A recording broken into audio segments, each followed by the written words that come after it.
আসসালামু আলাইকুম বন্ধুরা। আজকে আমরা জানব বাংলাদেশের দ্বিতীয় বৃহত্তম স্থলবন্দর হিলি স্থলবন্দর সম্পর্কে। হাকিমপুর ও হিলি বললেই চোখের সামনে ভেসে ওঠে ভারত বাংলাদেশ সীমান্তের এক ব্যস্ততম রূপ। প্রশাসনিকভাবে এটি দিনাজপুর জেলার হাকিমপুর উপজেলা, তবে বাণিজ্য ও পরিচিতির দিক থেকে হিলি নামে এটি দেশজুড়ে বেশি সম্মানিত। জানার সুবিধার্থে হাকিমপুরের কিছু গুরুত্বপূর্ণ ও আকর্ষণীয় দিক তুলে ধরা হলো।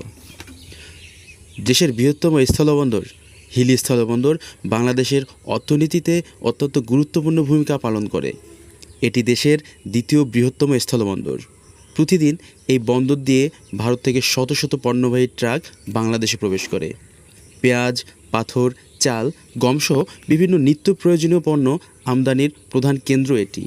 ফলে 24 ঘন্টা এলাকা ব্যবসা বাণিজ্যে কোলাহলে মুখরিত থাকে। সীমান্তের অনন্য দৃশ্য হিলি রেলওয়ে স্টেশন। হিলির সবচেয়ে বড় আকর্ষণ হলো এর ভৌগোলিক অবস্থান। হিলির রেলওয়ে স্টেশনে দাঁড়ালে এক অদ্ভুত অনুভূতি হয়। স্টেশনের একপাশে বাংলাদেশ, আর মাত্র কয়েক গজ দূরেই ভারতের কাঁটাতারের বেড়া ও বর্ডার গার্ডের পোস্ট।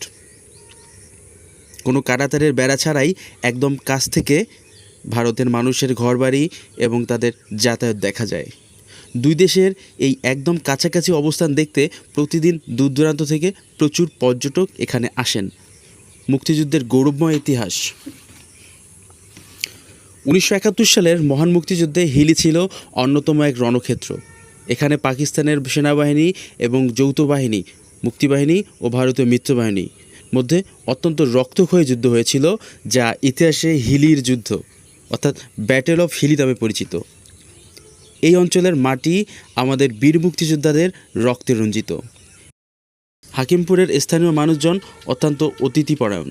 ব্যবসা বাণিজ্যের কারণে দেশের বিভিন্ন প্রান্তে মানুষের আনাগোনা থাকায় এখানকার সংস্কৃতি বেশ বৈচিত্র্যময়।